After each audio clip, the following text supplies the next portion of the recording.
Previously on Unbalanced Encounters. Harisa, you are about to begin a ritual. Oz is going to be doing your tattoo. You are staring into the face of a 6-foot-tall Komodo dragon. Gramirosa? Why do you dishonor her so? I'm not sure that I understand what you mean, dishonor her. I'm gonna grab him by his lapel with my one good arm and slam him up against a tree.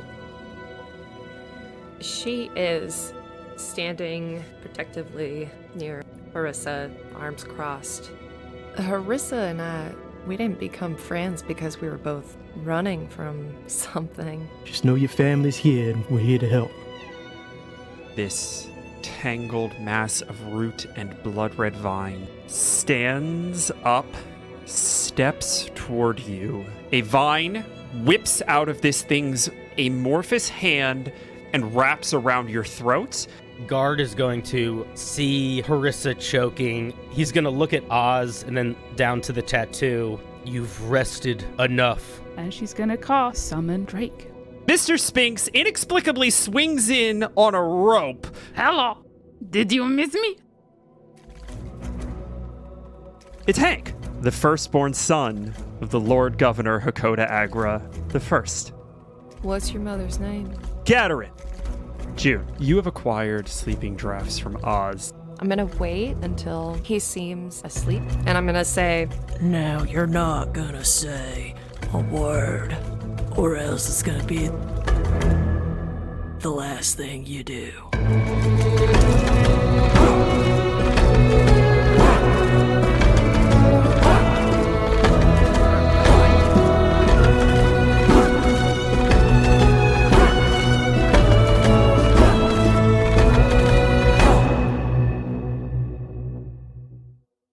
Hello, one and all, and welcome to another episode of Unbalanced Encounters, the only show that dares to ask, what if lizards had feelings? I'm your host, Patrick Perini. Yeah. Say hi, everybody. Hello. Oh my god. hello. I forgot. There were so many moments last session. Oh my god. So we record every 2 weeks, and for the last 2 weeks, I have woken up with exactly one thought in my head. Is Sam going to commit fratricide? Is this happening?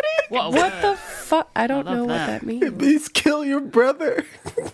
Oh, Yeah. maybe. We'll see how the dice roll, I suppose. I can't speak. I remember listening to that and I was like, what the hell is Sam doing right now? Because you had such a plan. It just went so many directions. I think there's a little bit of that dramatic irony happening here, because if you go back and you listen to exactly what happened, and for the benefit of our listeners, I think I'll recount right now. June did something that made a tremendous amount of sense. Step 1, acquire heroin. Mm-hmm.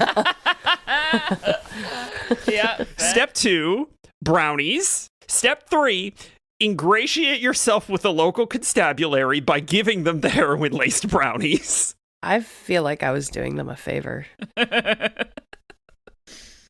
June, you have pinned the Lord Governor Hakoda Agra into his bed by way of straddling him above his comforter.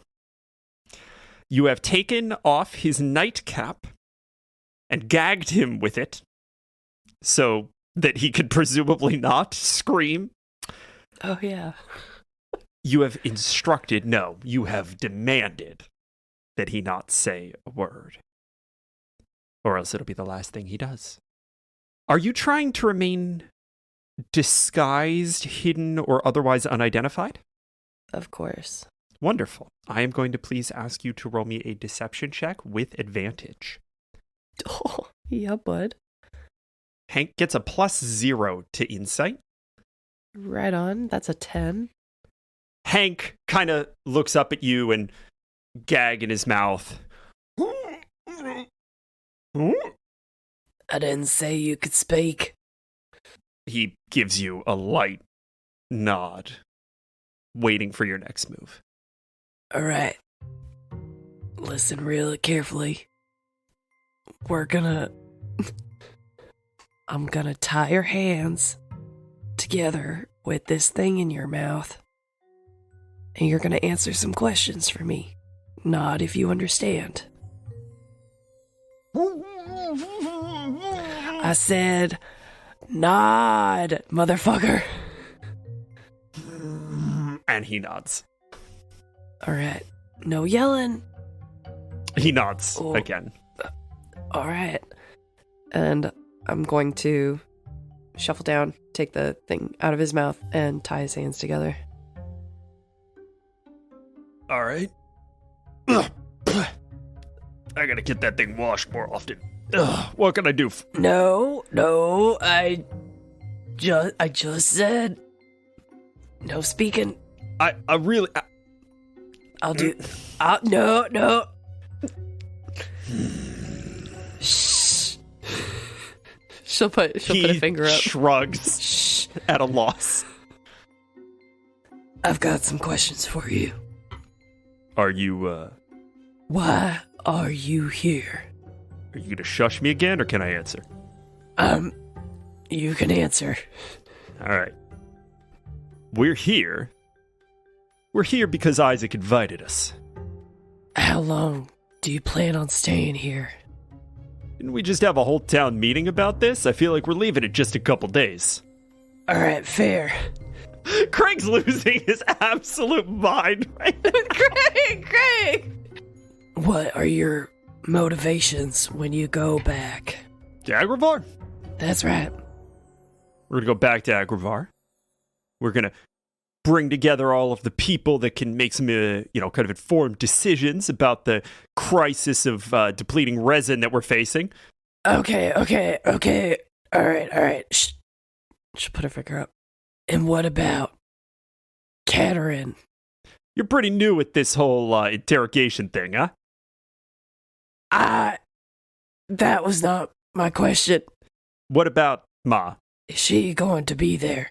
Probably. She's a senior advisor to the Lord Governor. All right, okay.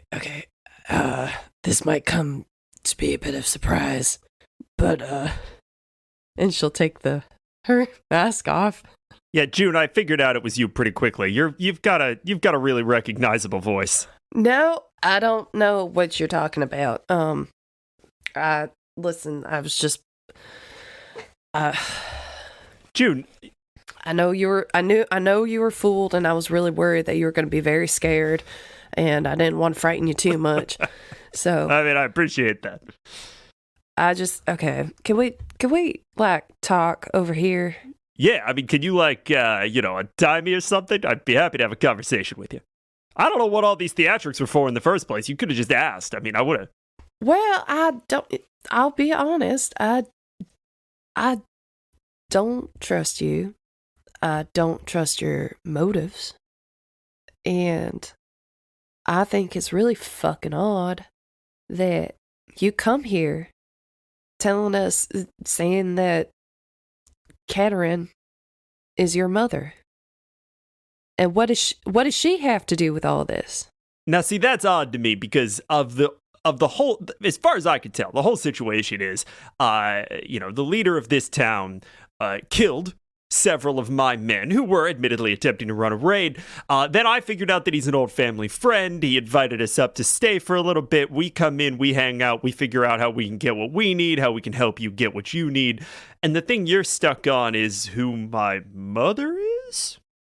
I mean, you said it yourself. She's the advisor. I got lots of advisors, June. As does Isaac. Comes with the job. And it's just that easy. You find out that this town kills some of your men, and you find out it's Isaac, and all is forgiven, all is good and well.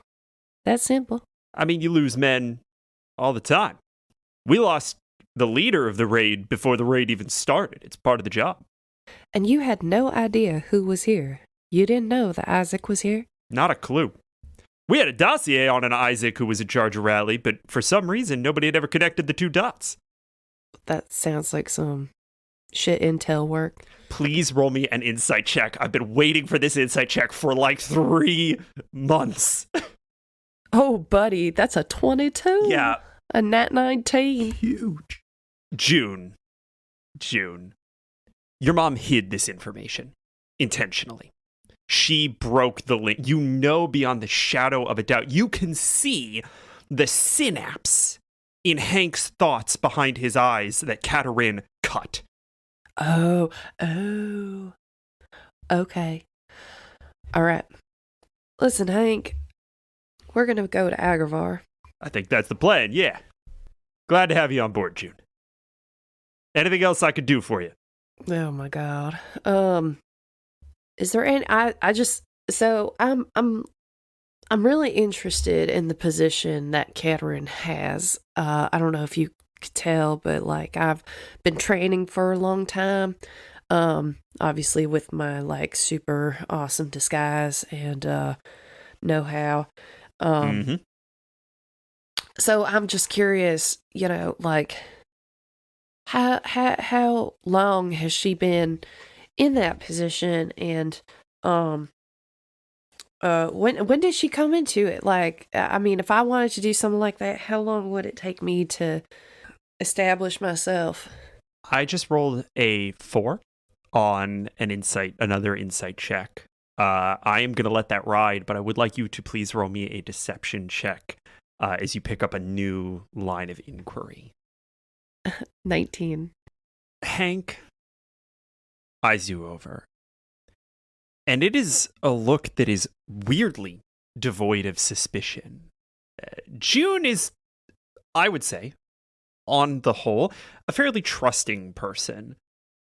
But this is a man whose job is to scrutinize people, whose life has been couched in politics and defined by political murder. And he looks at you and without missing a beat says, well, Ma's been back for probably about 5 years or so. Yeah, besides that, June, I hope that... what the fuck is this about? I don't know what you're talking about. This was just me trying to suss out what you're about. You keep calling Isaac Uncle Isaac. I think that's kind of bizarre. I mean, he was around for the first couple years of my life. Just him? No, there were lots of people. But like... Ma was still around. I don't remember all of them. I was 5. And it's a palace. There were always people coming and going. I just remember Uncle Isaac because, well, you have memories, and those memories kind of stick when he murders your dad. Yeah, your dad didn't sound like that great of a guy. No offense. Nah, not from what I'm told. Didn't really see much of him, weirdly enough.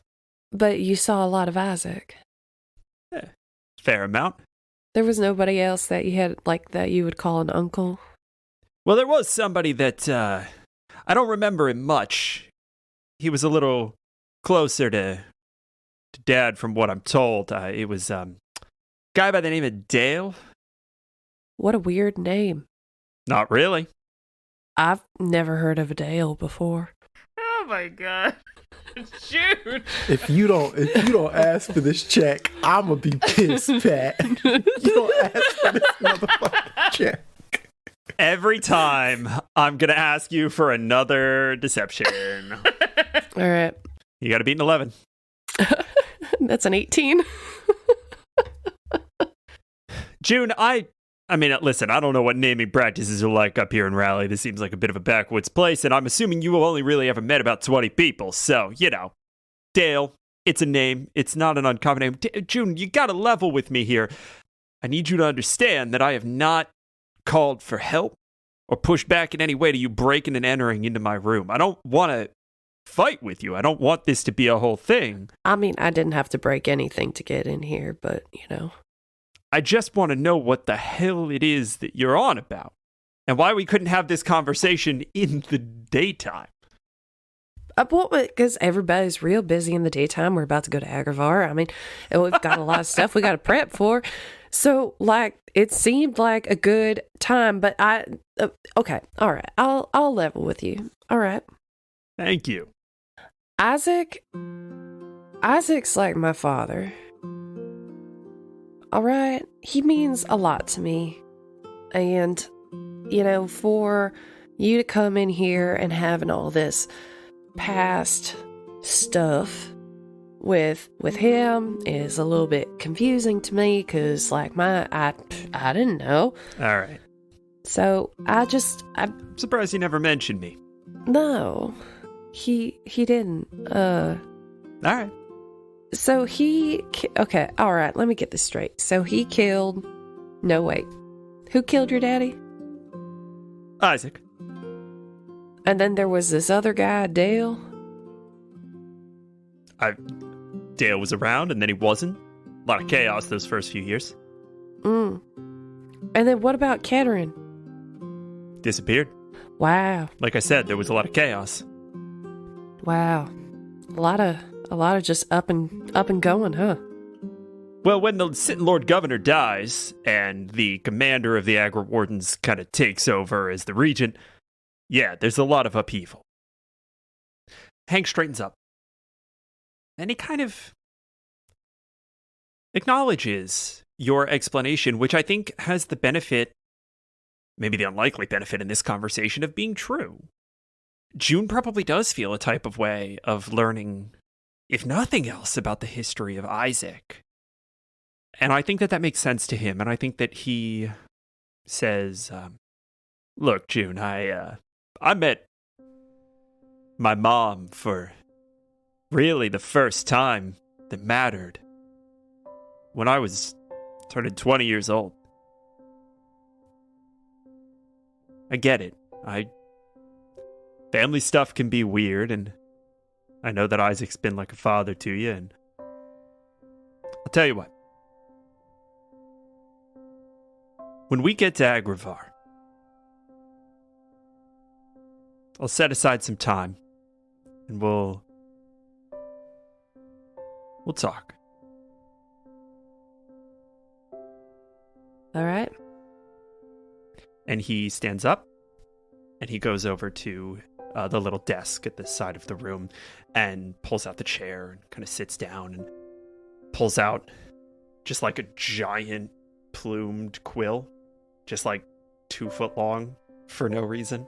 Obnoxious. And dip, scratches out a little note, blots it, folds it, and hands it to you and says, "This will make sure that when you get to Agravar, you have access to the spaces you need and that we can have a chat. We won't be disturbed. It's a little writ from me for the Ballast Grounds. Come be my guest. We'll find some time to talk." All right. Deal? Deal. Oh, by the way, the thing that gave you away. You left your earrings in. June, you have just finished interrogating Hank. How is June feeling in the aftermath of that conversation where she, I'll be honest, probably didn't get the answers that she really wanted? I think she's a bit frustrated, and she's going over every little bit of that conversation in her head. Also, thinking about his body language during it.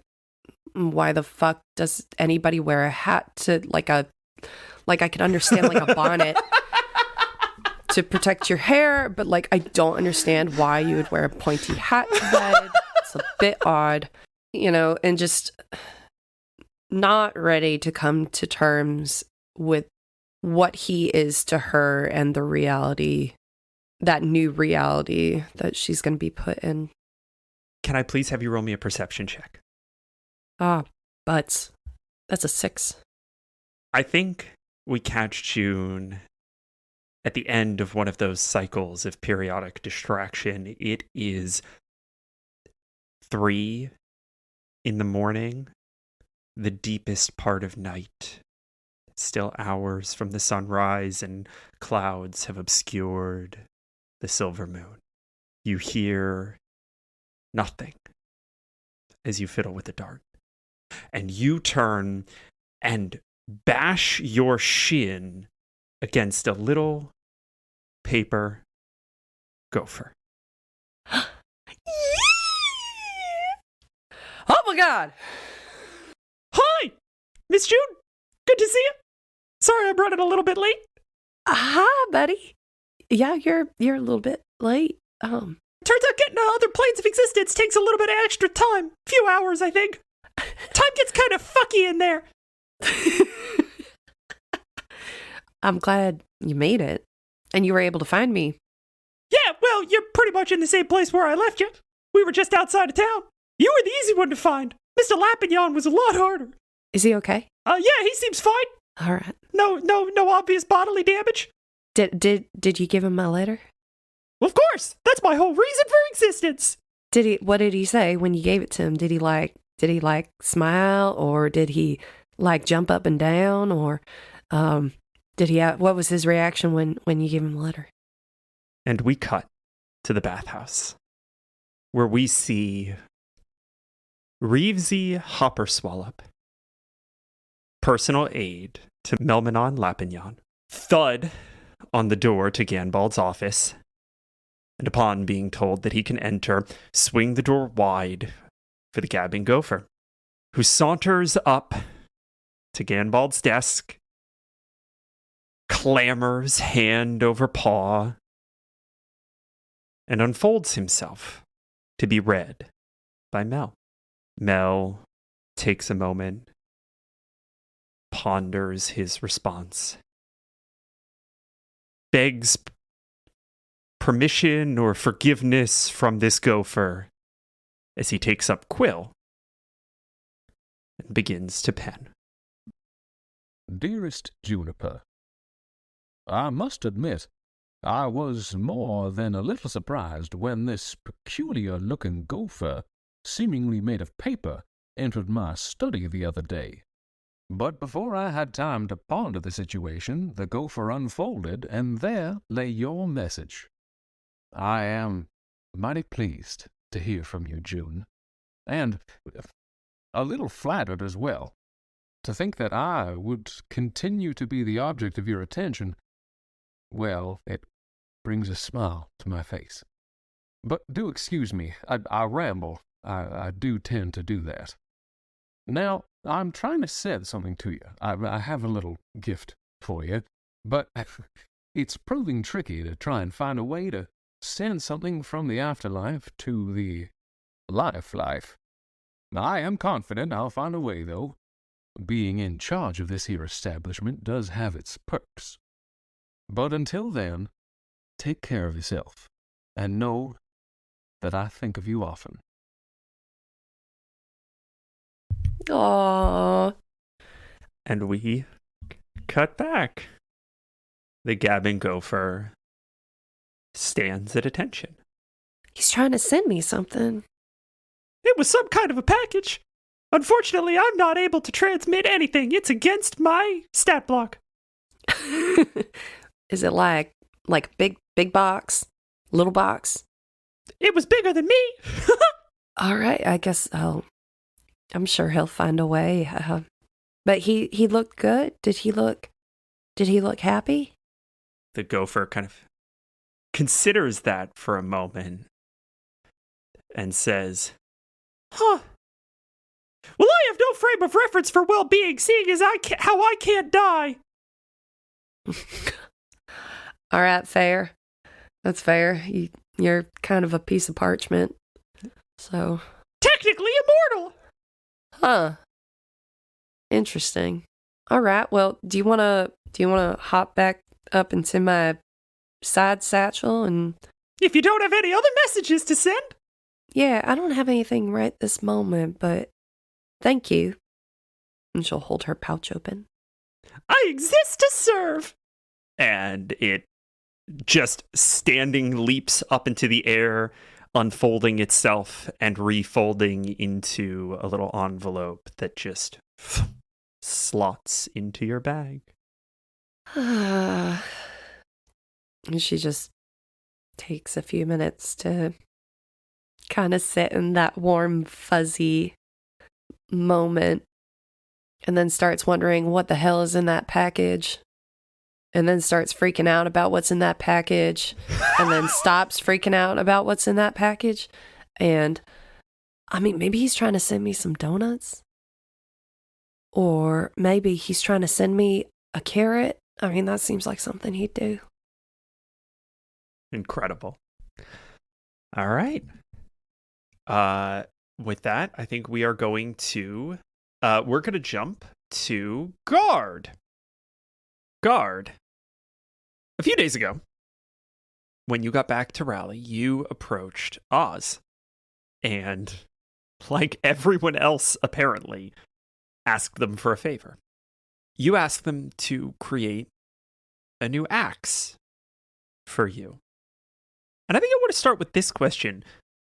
What happens to the old one? Guard is going to spend a little bit of time on one quiet afternoon and go looking for Elmira. I think you find her relatively quickly. I think that she has sort of, in the chaos of the Agravarian occupation, taken up a little bit of a patrol, but she is sans Wolverine today. Elmira, walk with me. And I start walking into the forest. Okay, if you say so, Mr. Guard, I guess it's okay. This counts as an adult, right? And she trots after you. And I'm going to walk her towards the clearing where Guard first encountered the Wolverines. Okay. When we get there, I'm going to take out the lore axe. Do you know what this is? Your axe, Mr. Guard? Is this a trick question? No. Also, what is a trick question? That I'm not supposed to know the answer to? But that I think I know the answer to. You are perplexing me, but that's okay. Do you know what this is? Your axe, right? Yes. And then I'm going to, with my stump, bang on the axe head and sort of point with the stump at the face of the lore axe on it. Do you know what this is? All right, this has definitely got to be a trick question, because now you're just pointing to the same thing that I just said and asking me again. Still don't exactly understand what a trick question is.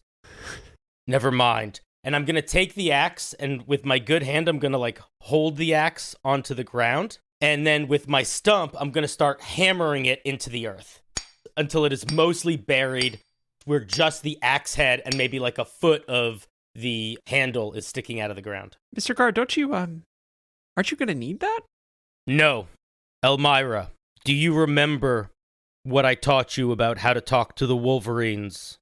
Yeah, actually, that came in really useful when we were trying to upkeep all the traps around Rally in case anybody else came into town, and they were really helpful in making sure that everything was still in working order and that all the ropes were still set and everything. Yeah, they're really bright. That is good. I can no longer talk with the Wolverines. This axe is called the lore axe. She kind of cocks her head a little bit. I'm going to take her hand and I'm going to put it on top of the axe. Mm-hmm. When you are strong enough to pull this axe from the earth, it will be yours to wield. But until then, it will help you communicate with the rest of the forest. And I am going to attempt to have her attune to the Lorax.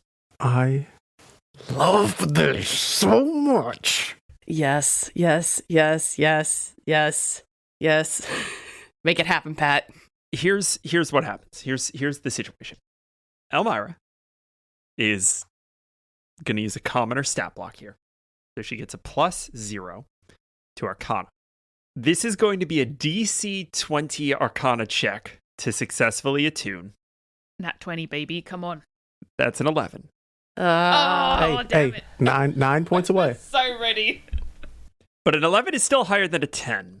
And so I think what we see is Elmira kind of runs her fingers through her frizzy red hair, genuinely perplexed as to not just what Guard means by any of this, but like why Guard wants her to be the one to take this axe and how she could possibly interact with this thing without freeing it from the earth.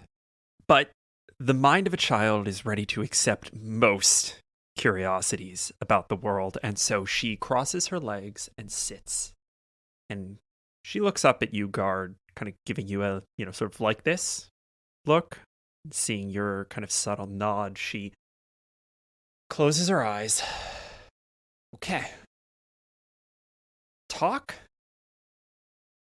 to the axe. Can do that. But like the Wolverine, so it's more kind of an in my head talking than an out loud talking. Okay. And Guard, as Elmira sits there with her eyes closed, transfixed on this objective, you see geckos appear on the branches. And they kind of start falling to the ground and sitting up and looking curiously at Elmira. And then you see one of them kind of go down on all fours. And another one reaches out and grabs a stick and picks it up. And then sits upright on the one on all fours, holding the stick aloft over its head as if wielding a weapon of some kind.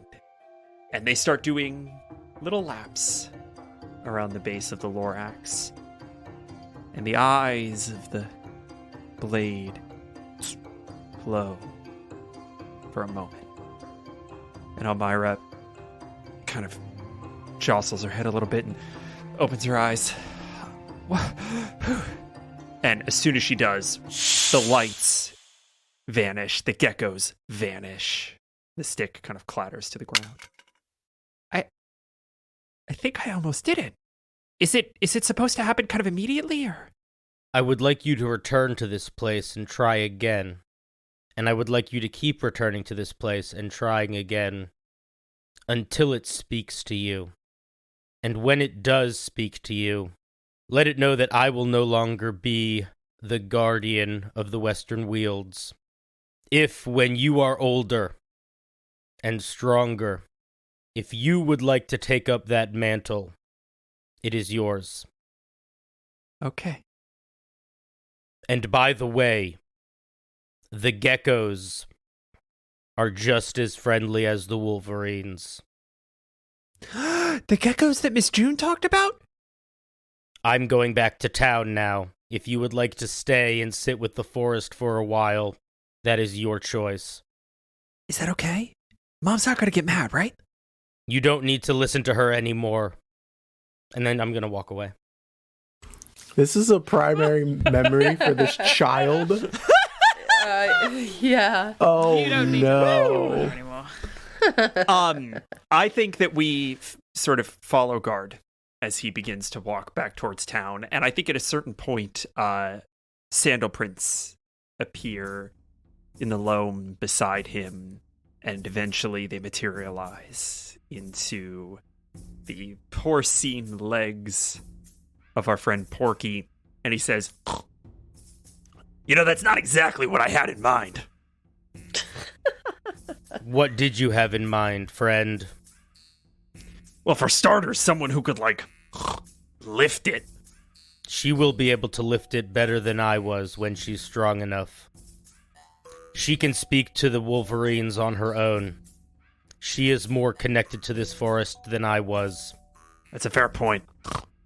How long did you say humans live for again? I have no idea. How long I gotta cover this place? My assumption would be somewhere between 2 weeks and 1,000 years. 1,000 years is a little on the long end, but we'll make it work. And with that, we are going to jump to another scene. I think Isaac is just, it's his oath is to rally, so it's just checking in on the different, Leah, Benny, Oz, make sure all of them are good to go before heading off yet again Okay. To do the justice that Rally needs done. Isaac will, I guess this will be like the day before we head out, but he'll be walking with Leah around the of Rally. Doing kind of a final round. Yeah. And so I just want to show you around and make sure you got enough provisions for everybody. Maurice No. got everything checked out. Leah, Not even close. Oh, No. okay. Isaac, you do know you're showing me around a place I've lived for 20 odd years, right? Yeah, but we need to just make sure everything's secure and Isaac, I've been running this town for 4 months and second in command for 5 years. yeah, that's why I wanted to make sure. And we show up to Isaac's office. Just want to make sure you enjoy your new digs. You asshole. Ugh. I can't tell if you're just so goddamn miserable at having to leave that you're trying to spread that around to me, or if you're gonna miss me and this is your way of getting back at me for it. You're gonna take me to your office and say this is my office? As if you're never coming back here? He hands her the keys. Fuck you, Isaac. Leah, listen. You remember Dale. And I hate, at this point, bringing him up all the damn time. It's like an itch I can't get rid of, but... We all know you loved him. Yeah, but I could never be him. Well, you saw how I ran things. It was right into the ground. And I always had you there to cover my ass when you should have been the one in charge, leading things. Now you say you've been in charge for 4 months, but you've been in charge since Dale left. And I need you to understand that you've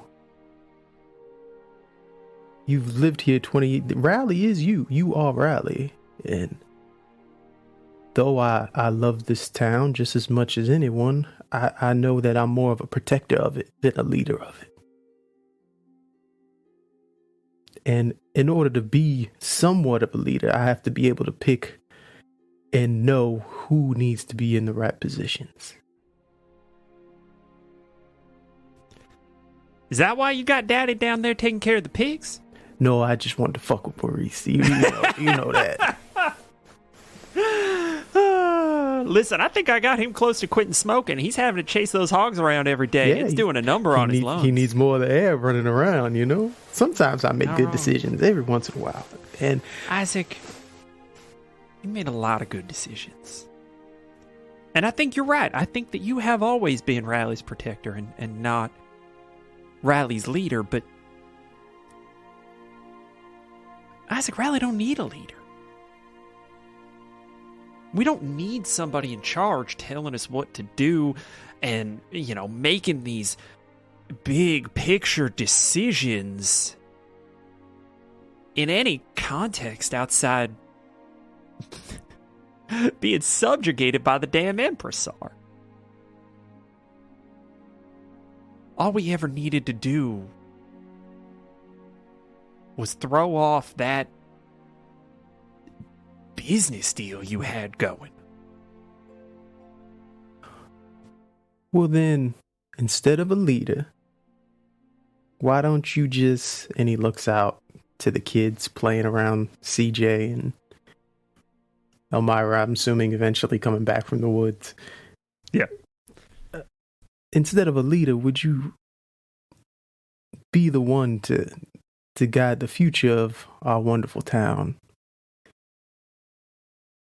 in the right direction? I was like, I will. But I'm not going to do it alone. And I'll be honest, I don't care much for this talk about how you're not coming back. I never said that. I never said I wouldn't come back.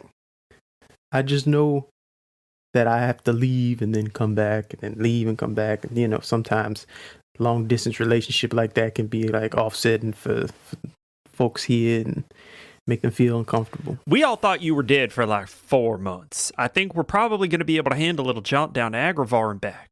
All you got to do is get down there, convince them that we don't have any more resin, they're not going to get any sap out of us, and to leave us the fuck alone. See, and then last time I was supposed to just go and get Sherwood and the boys, find them and bring them back, and then we ended up going... Admittedly, that did take longer than expected. Yeah, you know what? Point very well taken. Asked and received. Now, I got you. I'll hold down the fort, Isaac. Figuratively and literally. And Isaac stands up a little straighter. His military bearing catching up with him, and he looks to Leah. And I vow to make sure that you, as well as everyone in Raleigh and the Western Wields, are protected as you rightfully should be. And Isaac, I need you to roll me a perception check. Isaac's great at those. It's a flat 10. You feel the shield at your side kind of thrum slightly. This feels right. This feels right. I never thought I'd say it, but I am not looking forward to going back home. Yeah, try not to get yourself killed. It's weird that the Lord Gov seems so chill with you having murdered his pap, but also I can't imagine that is a sentiment that is shared by every denizen of that big city. No, probably not. It's gonna be a journey, especially seeing as how him and I don't know. I think him and June might get along pretty well. They seem to have some. Yeah, I mean, they seem like two peas in a pod. I'm sure they got a lot to kind of work out. But hey, what siblings don't? Right. I mean, it's you can kind of see it in the nose a little bit, but for the most part, yeah, there's a little bit of that. Yeah, it's a weird situation though. I mean, who you telling? I can't believe you didn't know. Well, I mean, the little girl got around, and nah, who am I kidding? I actually can't believe you didn't know. This was definitely one of those don't tell me the truth situations. Yeah. I mean, well, I told Dale, I was like, Dale, I don't know if you should, Cataran is kind of the consort and everything, so you know what that means. It is so weird to me to think about you as somebody having to pay attention to like international politics. My main job was making sure the Lord Gov didn't get his head chopped off. And I failed miserably at that. Yeah, you did not do a great job at that specific job. You became the thing you were sworn to destroy, I guess. Mm-hmm. But for good reason. As he's staring off into the distance. I ain't gonna ask. I trust you, Isaac. Trust me to take care of this place. And he leans in and hugs her after hearing that. Do we have any more alcohol left? Is all the scraps gone? I'm gonna say that you can, if you're willing to brace Maurice, you can dig out a remnant bottle. I'll die before that happens. Isaac goes with like a bottle of water, and he's walking down through Raleigh, and he's just looking at all the different houses on the street. So Isaac walks outside of Raleigh, and then he gets to the burial site. Hey buddy, we're out of liquor, so I got some water. Hopefully, well, technically, from what we've learned, you're not dead anymore. You're out here living, so I guess I'm really just talking to a rock and some decorations. Oh well. Let me tell you some things. The tea that has been shared with me. You've got a very interesting family dynamic going on, and I always think about that decision that we made that day, and I thought the world would forget about us, but some choices just make the world a completely different place, huh? He sets down the bottle of water. So I guess I gotta go back home and sort some things out. Maybe talk to somebody that I never thought I'd see again. If for anybody, for your little girl. I love you, brother. And I'll sort these things out for you while you're gone. Then he gives the Agravarian salute and then heads back home. And I think that is what we see in this world of vivid memory and the meddling of gods and spirits. Sometimes it's just a quiet moment. Though I would like you to take inspiration. Those quiet moments are so loud with all the lies and deceits. I'm not. When did I lie? I'm talking to my homeboy. Guys, second families. I'm talking to my homie. Me and Dale have not lied to you once. Bullshit. Left things out. That is Maybe a lies. few things have been left out, but Isaac would never lie to you. We are going to revisit Guard. Guard, you have recently finished indoctrinating Elmira into a lifelong attempt to attune to the Lorax. I feel like that's a little harsh of a way to put it. I would like to call it more like setting her on a healthy youth path. To attuning to the Lorax, yes.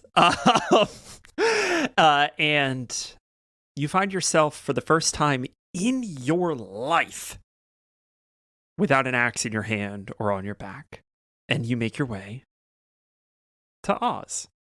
As I walk there is a feeling that Guard has, which I feel like many humans have had before, where you're at school, but for some reason you don't need your backpack that day. And as you're walking around, you just feel like a little bit like something's missing, but also a little bit lighter. Like it's kind of cool feeling too. And I think that for anyone with a keen eye, there's just the slightest little bit of bounce in Guard's step every now and then before he has to pick up his next weapon. That's fucking incredible. And I think it's with that little bounce in your step that you walk in kind of Oz's infirmary. And I actually need you to roll me the better of athletics or acrobatics, if you would be so kind. I rolled really badly. I rolled an 11. This was a DC 12. You trip over a very long, large package that is sitting kind of inconveniently immediately behind the door. We just see Guard boom, thud face first into the ground. And from kind of behind a curtain at the back of this little hut, we hear, ah! Oh, Guard, mind the packing. Guard, lifts himself back up and looks at the 2-foot dent that is left in their floor from his chest plate. Sorry. Oh, it's fine. Not really my floor anymore, so not a big deal. Oh, you're okay, yeah, you're probably here for the thing.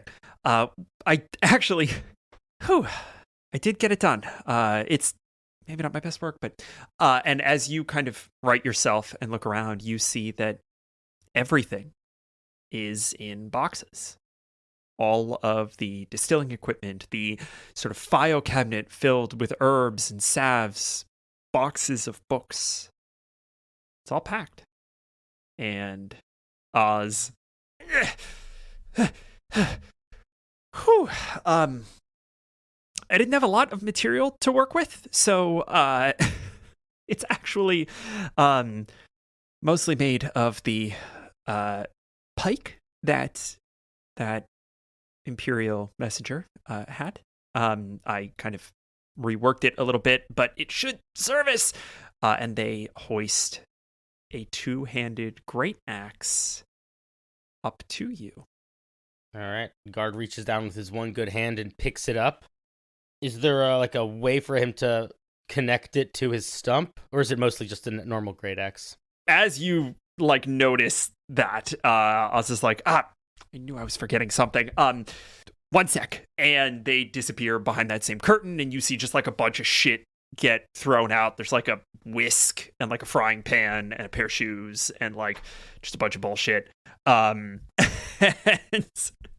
eventually they come back out and say, here, yeah, it was the best I could do on short notice. It's not the most articulate, but it should do enough. It's got kind of two positions, and they kind of fit it around your stump, and it is sort of a basic kind of multi-pronged claw, for lack of a better term. It is a simple prosthetic that allows you to kind of have an open state and a closed state. Guard takes it and affixes it to his stump. Thank you. I'll be honest, this one was kind of fun. I don't know why everybody came back needing favors all of a sudden, but this was a lot less stressful than tattooing Harisa while she died. Listen, it's not my fault. This weird tentacle tree decided to fucking come at me in my dream state. Will you be traveling with us to Agravar? Yeah, I will be. Yeah, you were there. I quit kind of my post here at Rally. I quit my post here at Rally too. Guard, every now and then you come in here and drop something that makes me feel like we're a lot more alike than one would think, kind of, looking at us. Okay. Anyway, yeah, I'm coming with you to Agravar. I'm going to see if I can't set up shop there. They probably have some need of some medics and... Do you want to keep doing this sort of work? Guard, I am well into my 40s. Is that old? Older than I would have liked. I don't love to admit how old I am. Anyway, my point was no one's ever asked me that question before. I think you should think about it. When we were in the afterlife and I spoke to the goddess of death, oh boy, I was given the opportunity to make a choice for the first time, and it was good to make that choice. I do know how that feels. Be honest, that's how I felt coming to Rally for the first time. Leaving Altair and the Imperial College was not an easy decision. While we travel, if you would like to discuss the ideas of your future endeavors, I do not know if I could give much insight, but I would be happy to listen. I love that, Guard. Thank you. Do you want help moving your boxes into the wagon? I was literally just going to ask if you could, even just the books would be really helpful. I'm not really tall enough to make that happen on my own, and Big Paul seems a little busy with the Minehead boys, so yeah, when we get the caravan going, that'd be really helpful, Gar. Thank you. It would be my pleasure. Thank you again for the hand and the axe. I will use it to kill many creatures. Oh boy. Try to limit the unnecessary killing, if you can. I have decided I will never do unnecessary killing again. Okay, you know what? That's enough for me. I'm happy. Great, good talk. I'm gonna finish packing. But I will also do all of the necessary killing ever again. Listen, Guard, I'll take it. That's fine. That's good. That's fine. Yeah. I'm gonna finish packing. That axe should be good to go. It's a high iron content, so you're definitely gonna want to kind of take good care of it. And if you need polish or buff, I could maybe get you something. But just it was a bit of a rush job, so be careful. Thank you again. Let me know when it's time to move all of your stuff. Well, we leave in the morning, so probably then. And Guard is going to give Oz a little bow as he leaves them to finish their packing. And with that, we are going to jump to Emily. You said you had a scene? Yes, I was thinking, and I think Harisa would like to speak to Big Paul. Ah, okay. Mm-hmm. I think you find him actually in outside of the warehouse, outside of Benny's warehouse. And he is strapping the last of the boar that are going to be on loan to the Minehead boys down with provisions. And you see that he is, he's kind of got two big crates, one on each arm, that he is sort of hoisting onto these pack animals, and he's surrounded by the Minehead boys that were lucky enough to survive, Willie and Sherwood and the rest. And it's Sherwood, actually, who gets his attention and kind of taps him on the side. Can't reach much higher than that. And gestures silently in your direction. And Big Paul kind of drops both of those crates and walks over in your direction. Big Paul, well, I was hoping to catch you when you weren't busy, but this will do. Well, do you have a moment? Of course, yes. There's not many that aren't busy as we sort of get ready to leave. I need to make sure that the boys are well provisioned for their return journey. But I'm happy to make time. Yes, of course. Will you be living with them, or are you planning on staying? Neither, as the case may be. I've decided to travel with you all to Agravar. Isaac has indicated that he would like a little extra protection on this journey, and after the tumult of recent months, I fear my tenure with Minehead has run its course. I see. A wise decision on Isaac's part, I think. I wanted to come and thank you for guarding Raleigh as well as you did. I'll be honest with you, Ms. Harisa, it was mostly just a matter of letting them throw Martin out into the wilderness. Everything else was pretty straightforward. Yes, well, I have a feeling, even though Hank thinks the desert will take him, he's such a little cockroach. I feel like he's got to be back at some point. I feel it in my skin. Is that a concern? Surely he's incompetent enough that not die, he's hardly a threat. Well, a single cockroach is no threat until it disappears and has babies somewhere behind the counter. I fear we may be in danger of stretching this metaphor, Miss Harisa. Well, you know what I mean. I do. And I'm sorry that we didn't deal with him a little bit more harshly. I truly thought that he would be a harmless nuisance. Didn't we all? Yeah, I suppose. We'll cross that tower when we get to it, huh? Is that the idiom? It's fine. But yes, I wanted to say thank you, and I am glad that you are going to be coming with us. I think we will need as many trusted hands as possible as we go into Agravar. I know June's mind will be elsewhere when we get there. Isaac as well, I think, will be caught up in old memories. Guard is discovering new things. Yes, I imagine that the news about Katerin would weigh heavy on the two. And then I really don't know what God's situation is. It's he seems to be going through some sort of edgelord phase. I truly wish him well. Listen, everybody needs an edgelord phase. I feel like he's just broaching into his teenage years. I think there's going to be some angst. I really don't know how aging works for, sort of ceramic automatons, so I presumably, yes. I have to imagine you were quite the rebellious teenager yourself, huh? Well, what can I say? I'm a free spirit. I can go as I please. I couldn't have parents telling me what to do. Well, I've apparently met your father, and I can understand why. At that, her expression just goes stony, and she'll just say, "It'll be a pleasure to have you on the trip, and I'll speak to you later." And she'll just walk away.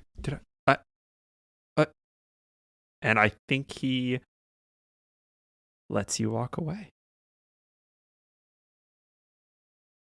I want to jump ahead to the night before we leave. Visit guard on vigil. No longer in defense of Rally, but still sleepless. He's at Dale's grave.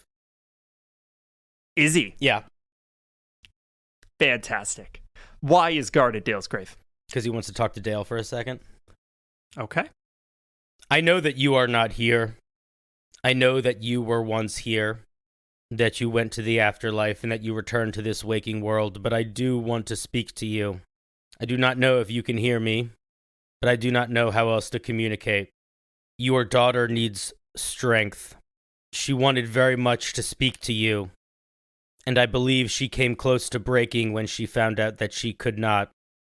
I do not expect you to speak to her, but I want you to know that she needs strength, and that I think that you could help her find it if it is within your power. As you stand at this quiet and well-kept grave, beneath a tree now barren of leaves, in the cold, clear winter night, your axe creaks in your new hand, and a gaping hole, a socket for an eye not there, cracks in its face, and you are granted a rush of visions. In rapid succession, you see Isaac with his axe to Dale's throat, and then Isaac from a distance beheading an official figure that you don't recognize, and then running.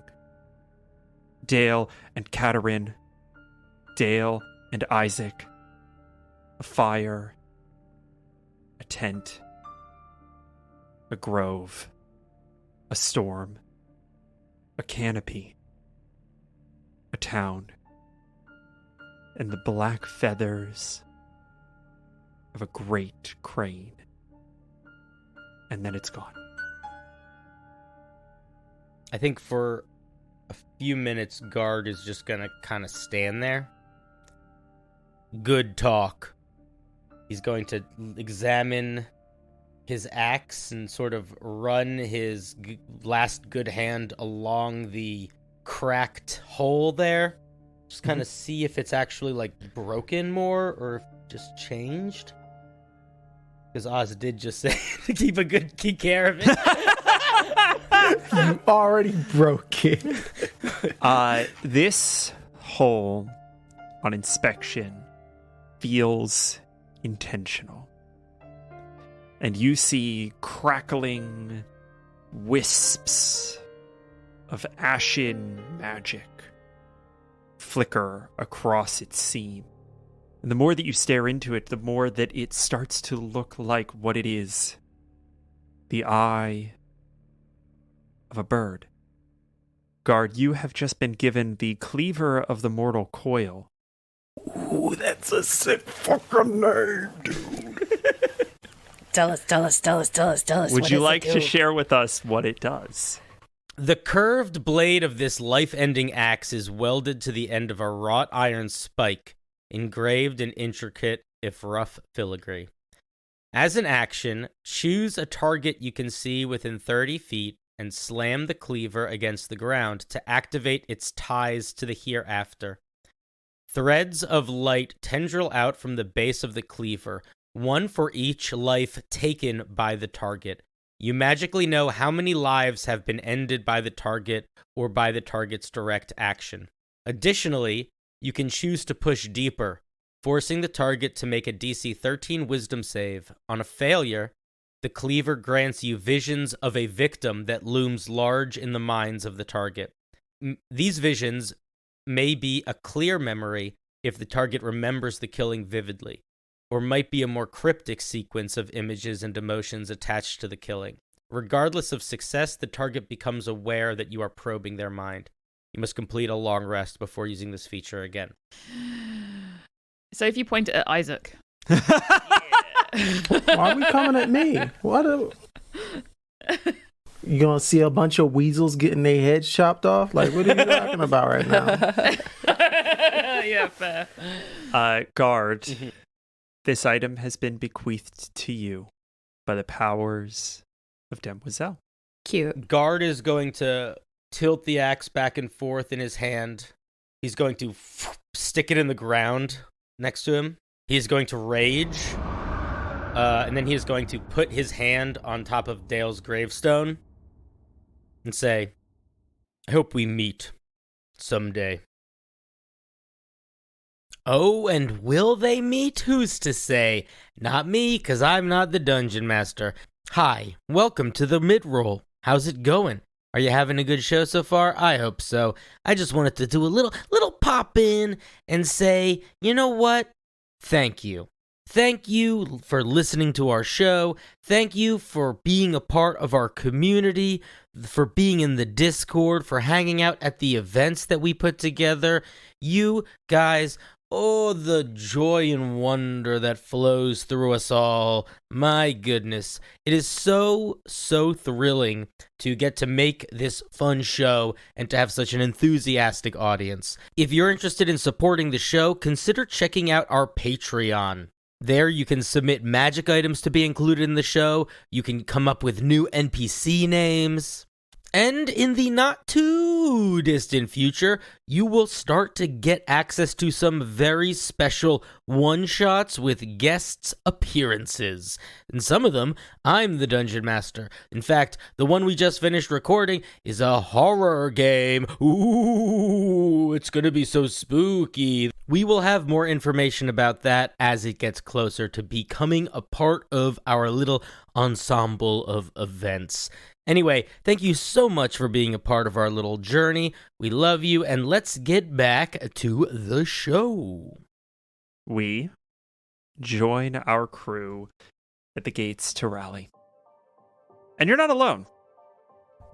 Agravar and Minehead, two communities, guests of varying permissions in your home, have mounted their respective expeditions out of the town.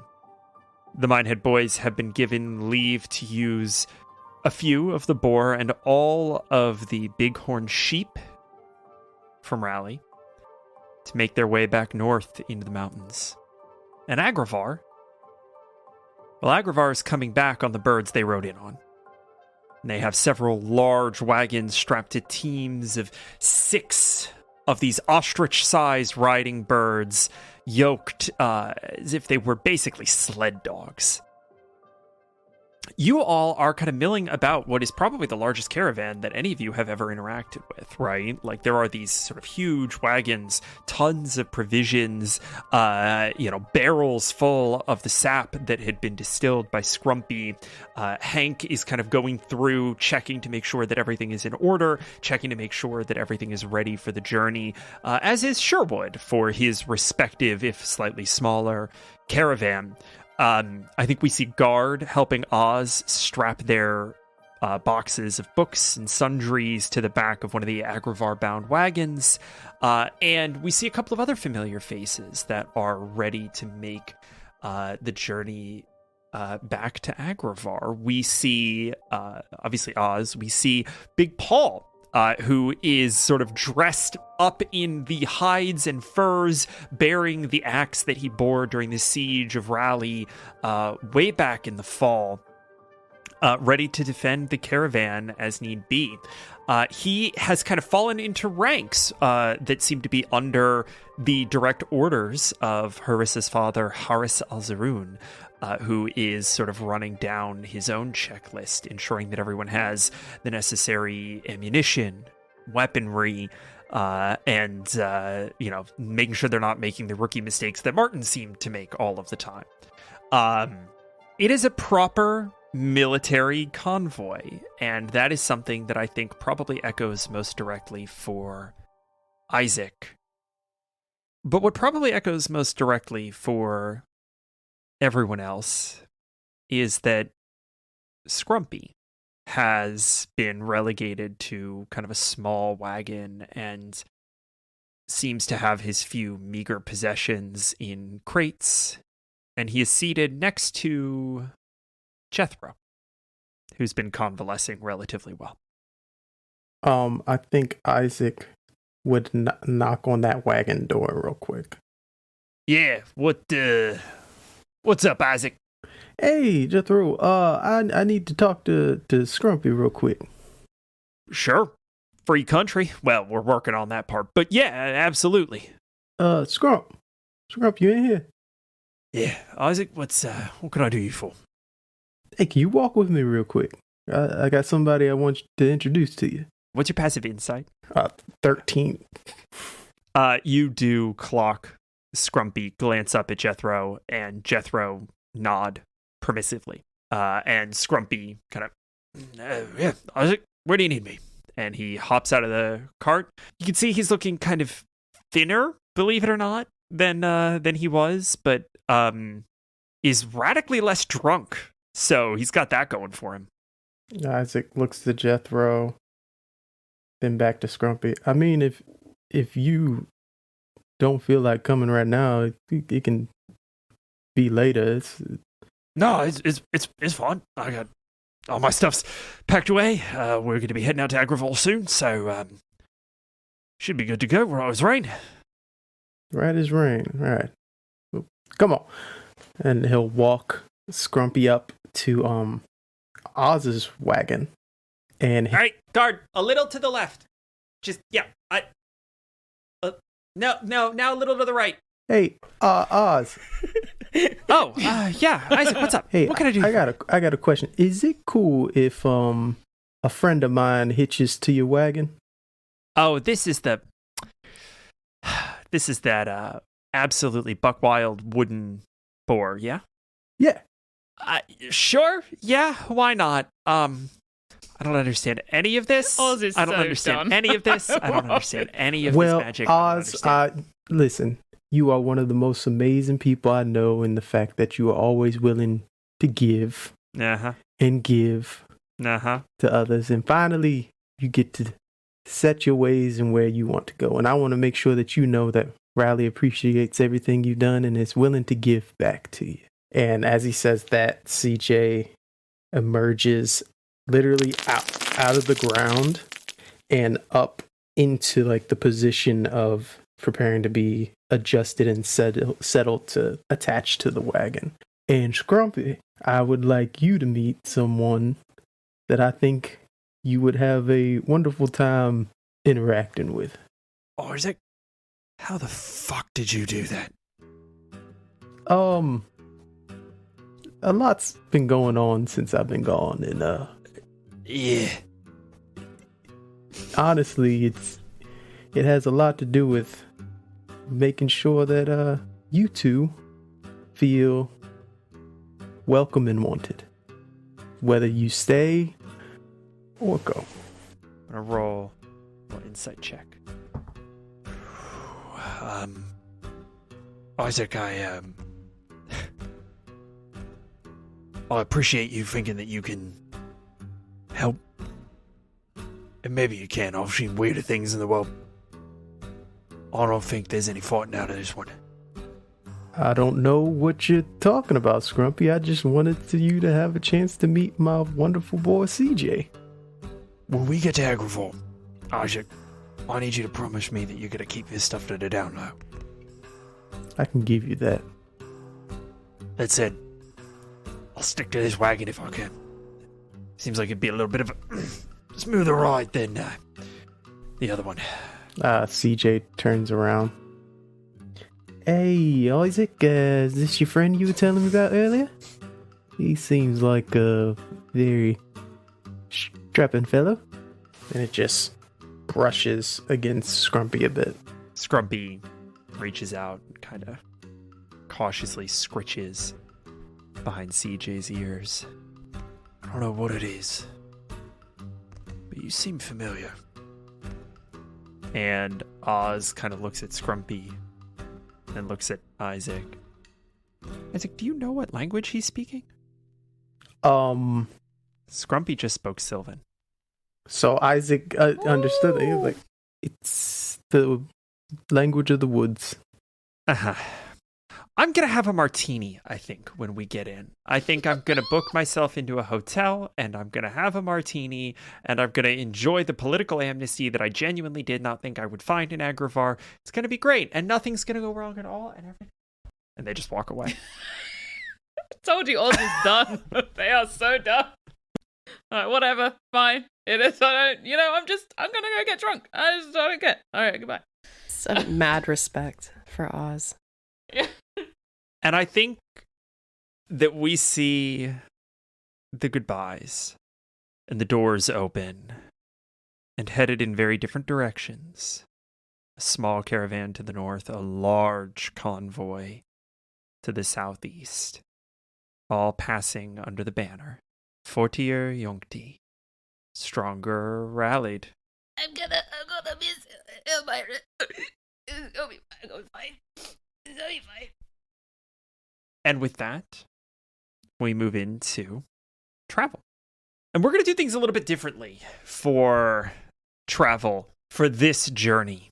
Because this is the first time that you all have been en route with anywhere near as many people. Truly, somewhere between 2 to 3 dozen members of this particular caravan. It is a more substantial organization. It's almost the entire size of Rally. And you're also headed into new territory. You're headed into places that you don't know as well. As we take off through the final edges of the Western Wealds. And I think that, somewhat unsurprisingly, when traveling in a convoy this big, there's not a lot that fucks with you. And the stumbles and falls, the need to find food and safe water is all made so much easier by just the sheer manpower. And I think specifically for Isaac and Harisa, probably more than anyone else, there's a little bit of that settles in. Maybe it's a memory, maybe it's a sort of dawning realization. This idea that, like, y'all been fucking roughing it.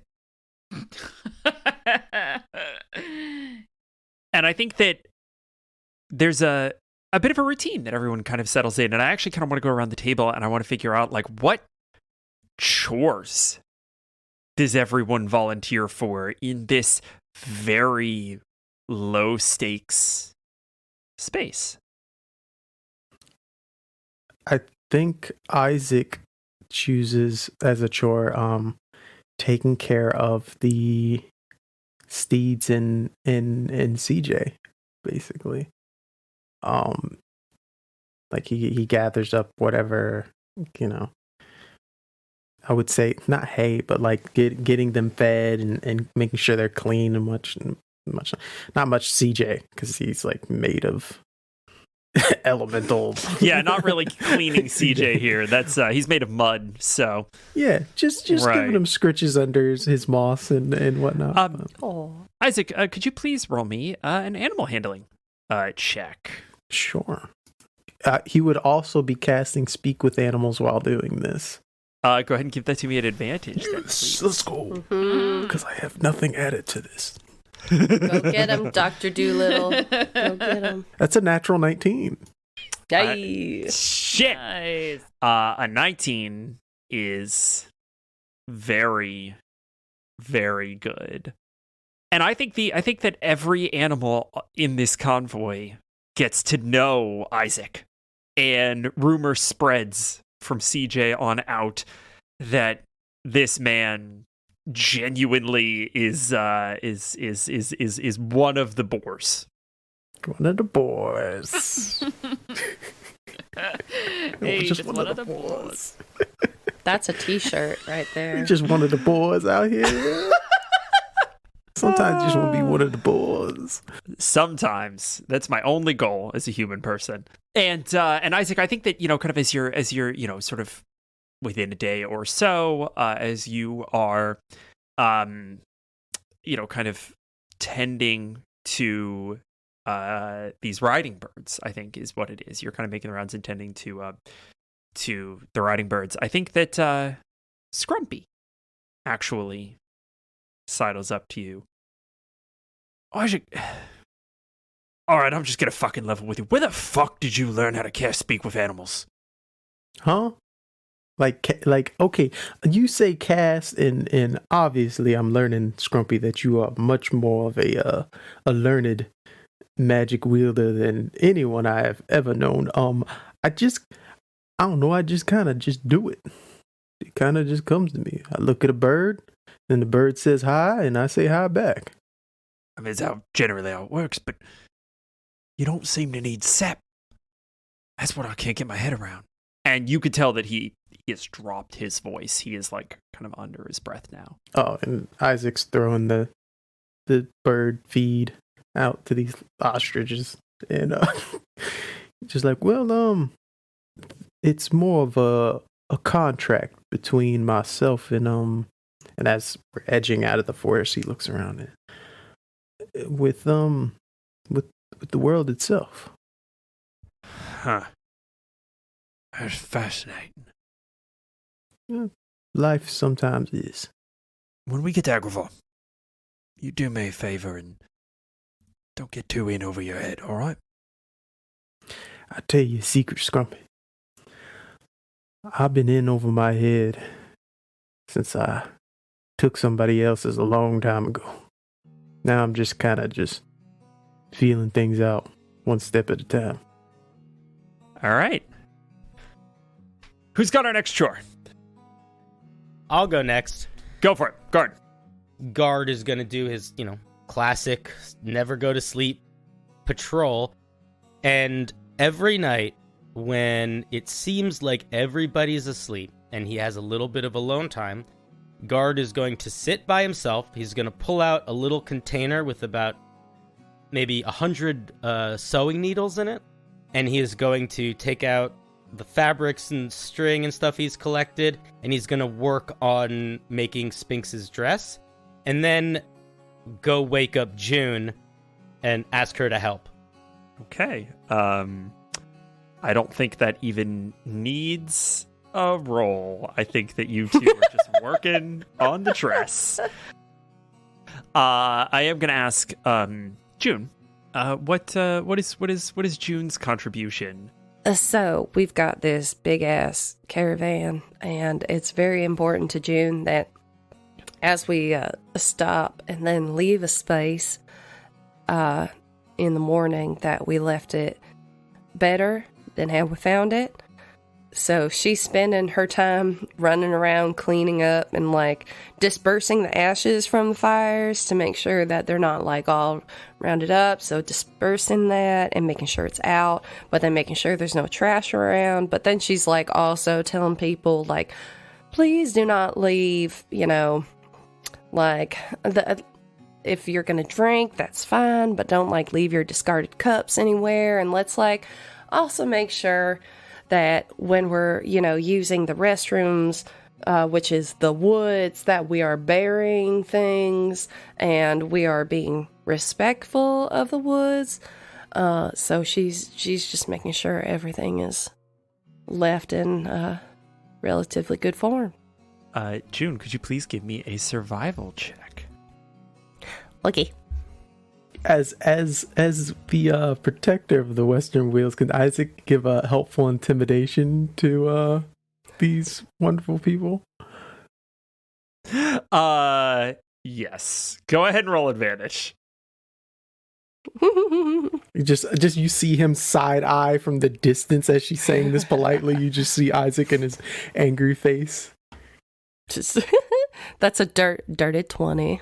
On a dirty 20, I think that the two of you kind of keep things in, kind of good form. And I think that there is a moment, June, where you're like picking up, trash from, some of the Agravarian, kind of forces. And Isaac, you see Isaac just death glare them from, a couple yards away. And they trot back over and start cleaning up their mess. And I think that you actually come across something that surprises you. One morning, you come across Jethro, who has just kind of strapped a feed bag onto his riding bird and is in the process of putting out his fire. He's kind of doing all of the, kind of disciplined, making a slurry, and then starting to disperse the ashes as need be. And he kind of looks up and he sort of regards you and he says, "You've only footprints, right?" I mean, if we could leave no footprints, that would be awesome. That'd be great, but looks like you're doing a good job. It's pretty country y'all have up here. It would have been prettier if we didn't fell all those ding-dang trees. That's a good point. Living on the cusp of that's got to be a little disheartening, huh? Living in it. Yeah. Yeah, I know how you feel. There used to be a little grove of trees right outside of Agravar that my folks had a little cottage kind of nestled in them, and there was this giant sycamore that I used to climb when I was a kid, and it's all just sand now. Can I ask you something? Yeah. What's your mama's name? God. I mean, that's a weirdly personal question, but her name's Joanne. I don't know if that's relevant. All right. What's your daddy's name? He's like visibly shaking. He's like, Ted? Ted? All right. Ted. Yeah. All right. My grandpappy was also named Jethro. It's who I'm named after. Did I suddenly start a conversation with some sort of immigration board? No. What's going on here? No, not at all. Everything is, like I said, everything's in order. And it sounds like you had a really lovely whole family. Listen, I was just... with a beautiful sycamore tree. Well, yeah, and it's gone now, because ain't it the way, right? Oh, yeah. Hopefully, we can get some of that back. Yeah, I hope that y'all are right when you say that there's no more resin to be got up here. That would... Even if there is, it's nobody's to mess with but the forest. And yeah, I understand that the Empressar thinks that it belongs to them, but the Empressar thinks everything belongs to them. To be fair, the Empressar can get fucked. Amen, and high five.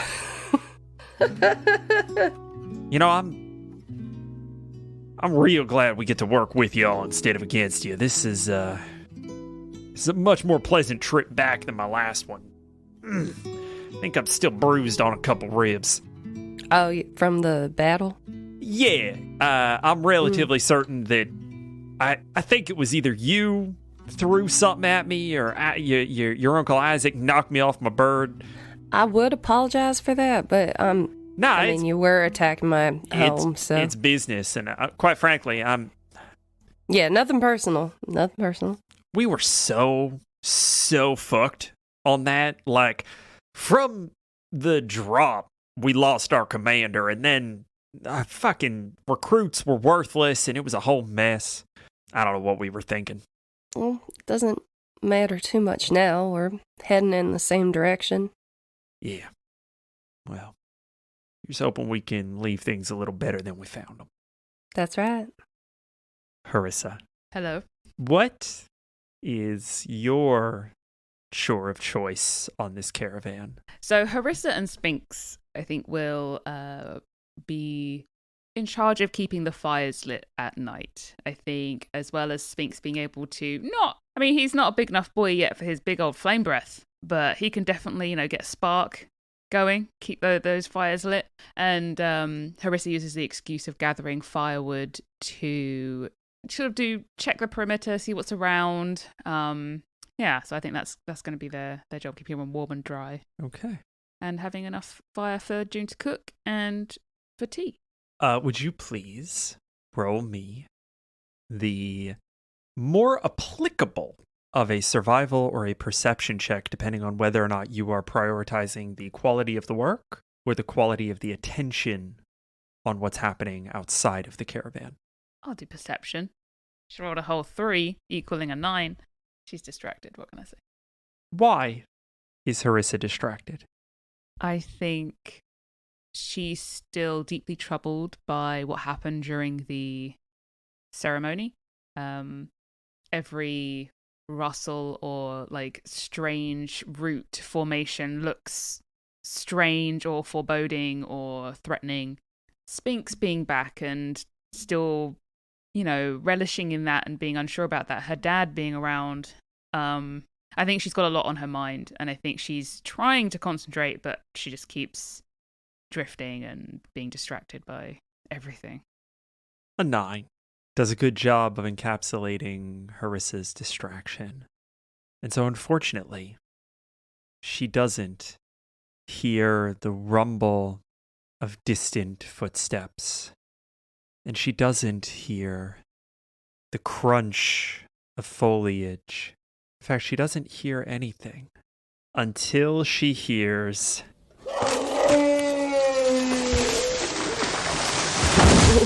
as elephants break through the tree line. I need you all to please roll me initiative. Yes! What? Let's We're go! fighting elephants? I rolled a 5. Literally, now I roll the nat 20. Sorry, guys. I rolled a dirty 20. I got an 8. A couple of things are going to happen in quick succession. Harisa, you are top of the initiative order. Unfortunately, you are surprised. And so you turn to see 3 elephants tear into the campsite. Oh, fuck. And astride each one is a humanoid figure cast in the darkness of the flame. And relatively quickly, you hear, "Bandits! Everybody to their stations!" People begin to fall out. Immediately, sort of Big Paul steps in front of just one of these elephants by himself. He puts himself in between this elephant and the cart that Oz and Scrumpy have been riding on. Oz and Scrumpy find a way to get out of the way, and the Agravar warriors take their defensive stances, barely concealing a panic. The first elephant grabs Big Paul's axe with its trunk and throws it away. They have disarming attacks? June, Yo. it's your turn. You are in a clearing surrounded by trees, and the elephants are attacking from the east. I'm gonna jump to higher ground. Getting up in the trees? Yeah, so I want to use my movement to get into dust trees. Okay. Manage to get up into a tree using your movement. What else from June? We have action and bonus left. I want to shoot a balsam bolt at one of the elephant's feet. Yep. So that's going to be my first attack. Cool. That is a dirty 20. Yeah, that absolutely hits. And are you using any of the bolt's effects? That's 6 damage. I wanted to use the restraining resin. Okay. So the target needs to make a DC 13 save. Yeah, this thing does not succeed. Hey! Okay, cool. So they are restrained. Amazing. Can I leap as an action and then use my bonus action to attack the rider? So you've already shot. You have another attack. I will say that you have a little bit of movement left. If you want to make an acrobatics check, we can see if you get to on top of this elephant. I'd like to do that. This is not going to be a particularly easy acrobatics check. I think it's going to be DC 17 to land on this thing and still be able to take the attack. Yeah, 22. You leap from the trees, landing on the back of this elephant, and this bandit kind of stands up and, without saying a word, draws a scimitar. I'm going to go at him with my 2-handed quarterstaff. Okay. Oh, no. What'd you roll? That was a nat 1. That is a miss. That is a miss. And actually, as a matter of fact, I'm going to have you repeat that acrobatics roll for me. This is going to be DC 10 to stay on this elephant. Okay, that's another 22. You're fine. You feel yourself lose balance slightly, and then you settle yourself back in. You have a bonus action left if you want to use Flurry of Blows. Yes. That's a 20 to hit. Yeah, that absolutely hits. And that's 6 points of damage. Okay. This bandit is still up. I think you get another off flurry. Okay, yeah, I'll go ahead and use it. Oh, yeah, Nice. buddy. That's a 25. Give me damage. 5. June, what does it look like when you kill this person? Oh, shit, I killed it. Oh, no. Oh, dang. Damn. Go on, June. I whiffed it with my quarterstaff and then went in with the flurry of blows, and I want it to be a punch to the gut with a 3, and then cutting straight up with a 6 right into his throat. You hear as the trachea collapses and this person falls off the elephant to the ground. And I think that's June's turn. I'm on an elephant! This elephant is going to try to break its restraints. I'm going to say that if it gets an 18 or higher, you are going to be thrown. Fair. It's a 17 on the die for a 16 total. You hear as this thing wrenches its legs effortlessly out of this restraining resin and rears back, and you find yourself holding on to the saddle as it is practically vertical. But that is its turn. Yeehaw, motherfuckers! Another elephant is going to charge. 21 definitely hits that group. It rushes headlong to the lead wagon, Hank's wagon, where all of the sap is stored. Crushes the front of it, immediately killing 2 riding birds. And all of the people scramble out from the wagon. This elephant is going for the sap. And I'm going to go ahead and roll to see if it gets any. That is a 7, which is not going to be enough to get any of these barrels. It reaches down, and Hank, the last person to abandon this wagon, pulls out a one-handed axe and swings it into this thing's trunk to swat it away. Guard. How close am I to that elephant? The front elephant. The one that's fucking with the sap. We'll say 15 feet. How tall is it? The elephant? Yeah. That's a good question. I think they're probably about somewhere between 12 and 15 feet tall. Perfect. One more question. Can I use the cricket kickers to climb the elephant? I don't see why not. Wonderful. Guard is going to take out the cleaver of the mortal coil. With a bonus action, activate his rage. He is going to charge that front elephant, and with the cricket kickers, extend the little spikes and run up the elephant's leg to the elephant's shoulders and take 2 big swings on the rider. Okay. Fucking roll it. That's incredible. These are reckless, of course. Yeah, 100%. 14. A 14 does hit the bandit, yes. That is going to be 18 damage on the first hit.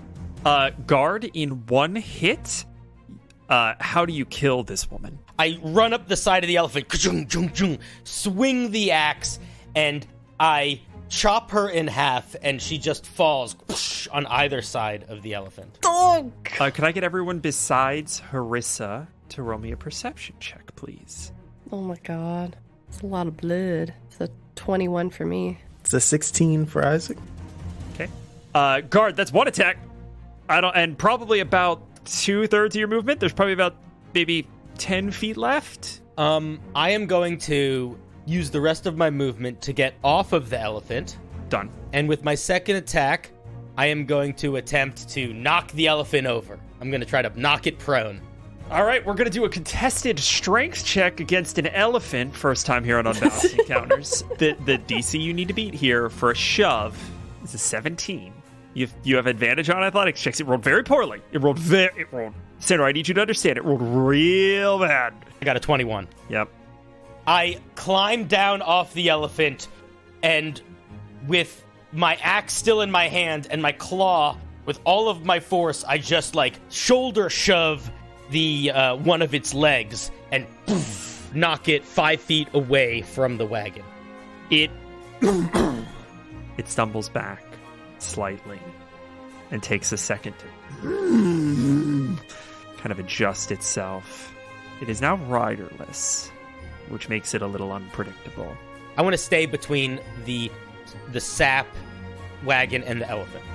You feel a hand on your shoulder as Hank hoists himself into position next to you and finishes clicking on a little side buckler with a one-handed axe and a shield. Isaac, it's your turn. You have 3 elephants still up. 2 are riderless. 1 is not.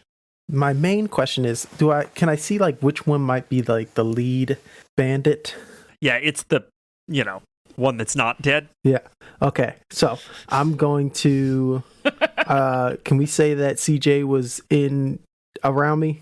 Yeah, absolutely. So hop on CJ, to get to that elephant. Yeah, no problem. Does he have enough movement to get there? Okay. Yeah, fucking 100%. You were not more than 50 feet away. All right, cool. So CJ's going to charge at this elephant. I'm going to make a tusk attack with CJ. Cool. 13 probably doesn't hit, does it? You know what? As a matter of fact, it does. Okay, so 13 for 5 points of damage. The elephant doesn't notice, but it definitely does hit. And then he has to make a strength saving throw or be knocked prone. Cool, great. What's the DC on that? 13. Yeah, that's a 25. Yeah, okay. Didn't expect that much. While that was happening, though, Isaac's going to Misty Step on top of said elephant. Jesus Christ. Let's fucking go. Let's Damn. fucking go. I accept. And I accept. as CJ's distracting, he's going to take 2 attacks on that guy. Okay. Does a 13 hit? No. Okay. Second attack. Nat 1. I'm rolling like shit. Isaac, can you please roll me an acrobatics check? Acrobatics, not athletics. I'll give you athletics, but it's going to be slightly worse for you. Okay, if it's athletics, then it's an 18. Okay. Isaac, on an 18, you whiff on this attack so hard that you lose your footing, and you manage to grab onto the horn of this saddle, and you are now hanging off the edge of the elephant. You could pick yourself up next turn for half your movement. Cool. All right. We are back to this last remaining bandit. There's only one left. Yeah, you guys, immediately destroyed 2 of them. You decimated. Let's turn him into as many pieces as possible. Isaac, this bandit stands up on the balls of her feet on this elephant and draws 2 knives. It is going to take 3 attacks at you. Let's do it. The first is a 24. That hits. The second is a 16. Misses. The third is a 26. That hits. Dang. Heavy hitter. Mm-hmm. Isaac, you take 12 points of slashing damage as this woman cuts at your hands and face as you dangle off her elephant. Making a mistake. Just run off. You honestly think that I'm going to leave here with you on my elephant? Everybody makes mistakes. Just run off and I'll let go. I have a job to do, sir. I would appreciate if you let me do it. So we loop back around to Harisa. Yes, I'm ready. You are probably about 20 feet away from the nearest kind of edge of this action. You're not very, very far. You were just deep in thought. You're not anymore. How clear of a shot do I have to the one that Isaac is battling currently? I would say that if you can get into position, it will take half your movement. I'll move into position. That's fine. I could take half my movement for that. Firstly, she's going to try and take a shot. So I'm going to try and sharpshoot her from here before I do anything else. Amazing. At the bandit or the elephant? At the bandit first. I will deal with the elephant afterwards, I think. Fuck me. How'd you do? I rolled a 6. Your shot goes wide. Do you have a second attack? I do have a second attack. I'm going to try again. Nat 20. Yes. There we go. It took me a second to focus in, but hell yeah, I got there. That absolutely hits. Please go ahead and roll crit damage. And I believe you have the option to infuse this strike, do you not? I do. So that's 37. 37 points of damage in a single hit. Fuck yeah, dude. I imagine Harisa will, after the first shot going wide and then just shaking her head and sort of like scolding herself, like, fucking focus. And she will pull it back, and the tattoo, almost like from the shoulder as it goes down to the dragon's head at the arm, just this kind of like this flame encircling and kind of just following the arrow through as it just fires. Incredible. The spiraling tendrils of dragon's tail flames chase this arrow into the shoulder of this woman, who promptly falls off of the elephant. Ah, damn it, what the hell? She's still alive? What the fuck? Tried to warn you. Fuck you! Fair and just. She is still alive. I caution to suggest that might not be a bad thing. Huh. I have a bonus action. Spinks is going to try and run over there if he's got enough movement and pin her down. What's Spinx's movement speed? Oh, 40 feet. Yeah, no problem.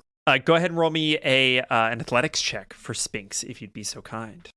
With advantage, because this bandit is prone. 14. Okay. I have to beat a 14. This bandit has a +7 to acrobatics. Oh, got fucked. Jesus. That's a 15. Damn it. Spinx Dang it. attempts to pin her, and she grabs Spinx and, like, judo flips him over. Yeah! And then rolls around onto her elbows. Is that Harisa's turn? That's all she can do for now. Yes. Okay. Guard. The elephant that you are manning is going to make a little morale check here.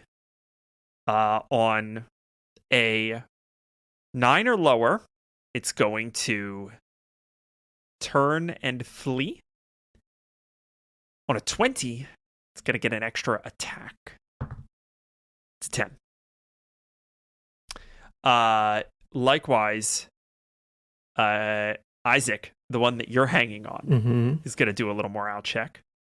We're going to make this one a little more difficult. This one has to roll a nat 1 in order to break morale at the moment. 17. And June, same 9 or lower. But I want an elephant. It's a 17. You may still get an elephant. Big Paul steps up just beneath Isaac. Isaac, if you need to drop, I'll see if I can hold this thing down. If you could get up there, that would be a little better. I got an idea. You just stand there and look pretty for me. That I can do. And June, you see Jethro come from a crouch behind a wagon where you see kind of Scrumpy and Oz are hidden, and whip around, grab a hold of your elephant's trunk, and he's going to attempt to climb up to the top. Please be careful. He succeeds and bounds up this thing's forehead, and you catch him by the hand and hold him steady. Do you know how to ride one of these things? I really want to figure out how to. All right. It's a great big bird. It is a great big four-legged bird. We're going to make this work. Everything is okay. June, it is your turn. I want to settle into the saddle, and I want to, holding one hand on the saddle and the other one just like trying to calm the elephant, like try to pet and shh. It's all right. It's all right. We're not going to hurt you. Go ahead and give me an animal handling check, and I'm going to give you advantage from Jethro's help action. The first one's a 13. Okay. The second one's a 12, so 13. Okay. I am going to roll, we'll call this a little insight check from this elephant. It gets a +0 to this roll, so it needs to get a 14 or higher on the die. That's a 6. Oh. So it starts to calm. You're kind of gently kind of soothing this thing, and I think for a moment you get that wireframe. I was just going to ask, since I hit it, can I use extract asp? Yeah. You see where this thing hurts and where it carries its tension, and you manage to sort of soothe it a little bit. You direct, kind of Jethro to kind of nudge behind its left ear a little bit, and you calm this thing down, and it It's all right. It's all right. Shh, shh, shh. It's all right. settles into a low rumble. And I think that's going to be June's turn. Can I do patient defense just in case? Absolutely. All right, cool. Done and done. We get to the elephants, and June, yours is cautious, but still. And there's a moment of Jethro being like, what in the... It's just a bird. It's just a bird. It's just a bird. Jethro, just sit down. Yeah. Sit down very Yeah. calmly. It's all right. It's all right. Whew, just a big old bird. And the other two are going to be a little bit less cooperative. The first one is going to try to steal more sap, having not been swayed from its intended goal. That is an 11, which is not quite enough to get a barrel. Guard. Again, the trunk kind of raises and tries to slink around you. How do you deflect it? I think I'm just going to try to just like slam into it. Yeah, I think you just body check this thing. Guard, the elephant that you check is unhappy. And it lowers its head and is going to try to gore you with its tusks. It has advantage on this. Wonderful. That's a 25.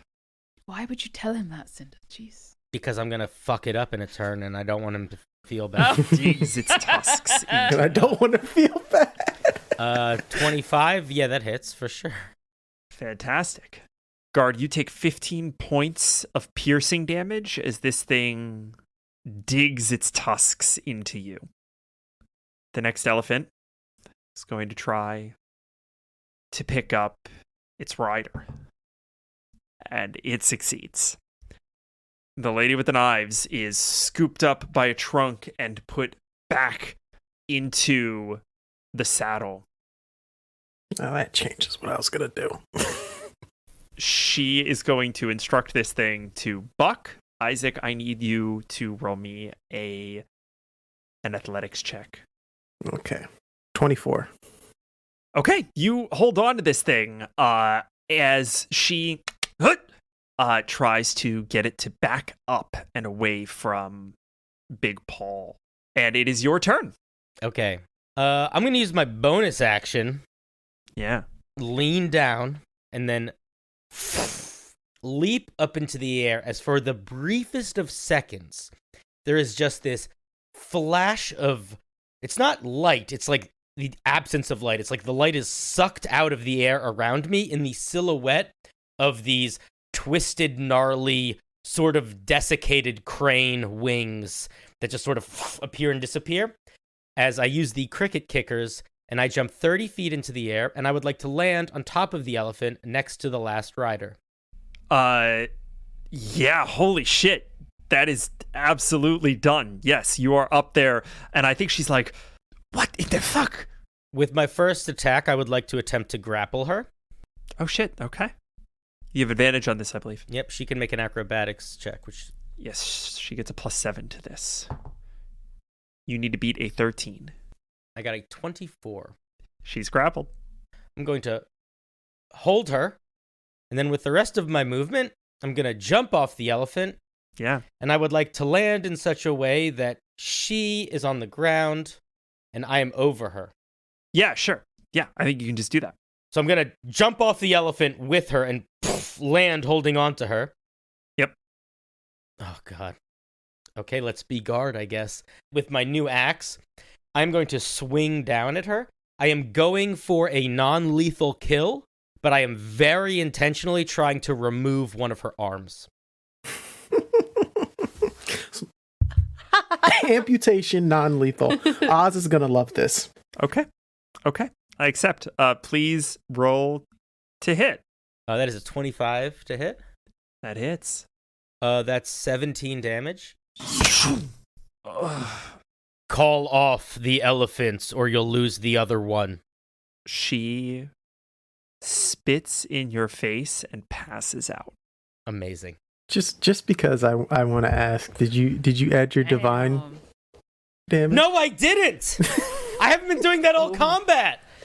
I completely forgot. I have a new power.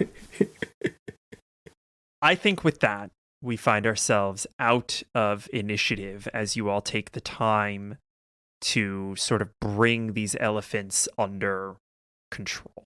Ooh, can I? Yeah. Isaac climbs up. See, all according to plan, Big Paul, and he climbs up on an elephant. All right, guys.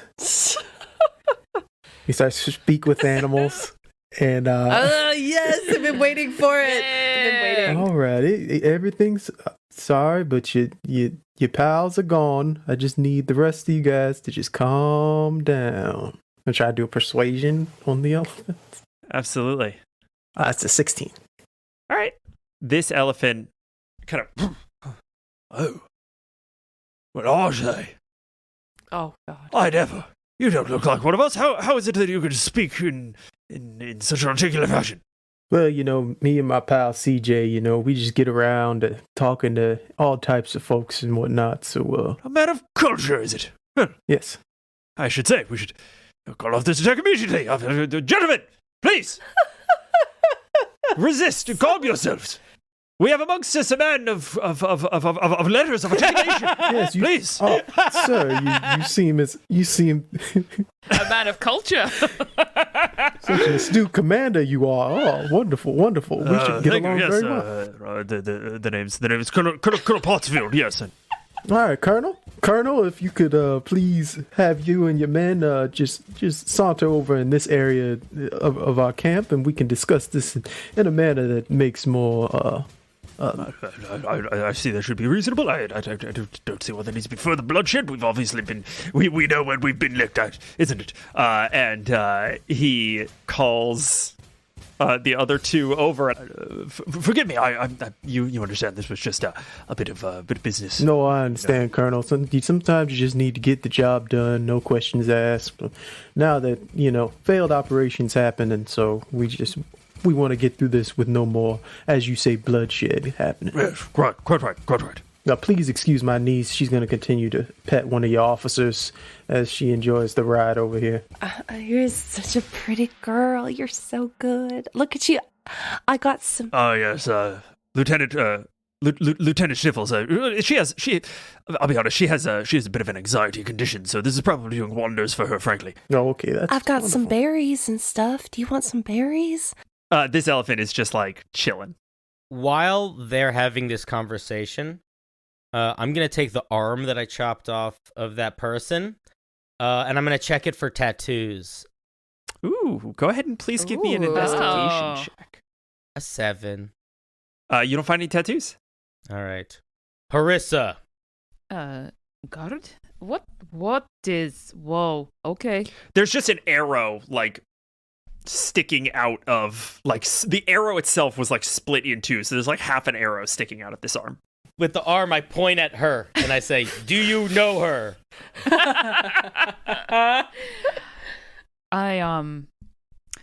I take it some offense that if we have the same accent, then I know who they are. I have only met, 11 people in my whole life. Fair, all right. Did you think me and Hank were related? That's a good point. Guard is genuinely thinking and genuinely thinking that the answer. I think Guard's learning a very important lesson in this moment. I think Saphira will actually go over to the passed out woman and investigate or inspect or look at her more closely. Go ahead and roll me an investigation check. Oh, that's a nat 1. I'm rolling great. Yeah. Dude, I've rolled 3 nat ones. I feel you. She's dead. She's bleeding quite a bit. It's bad. Her situation is bad. Oh, this is gonna be bad.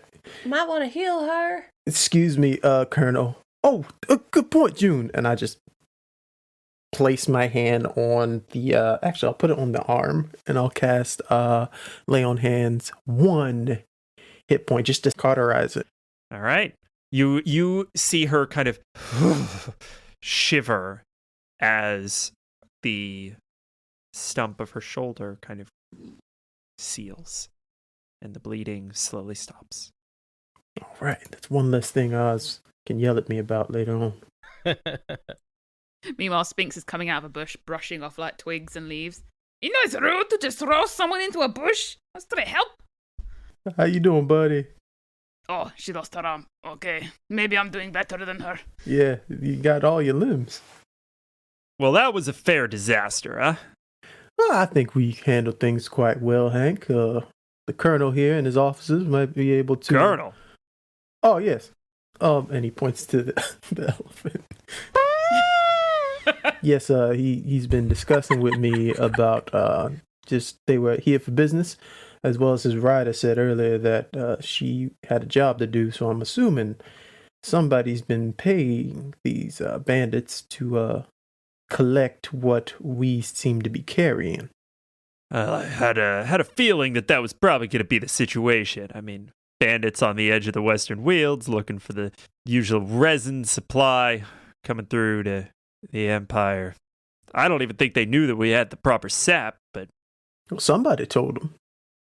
Somebody in Agravar know about your travelings and what's been transpiring between us?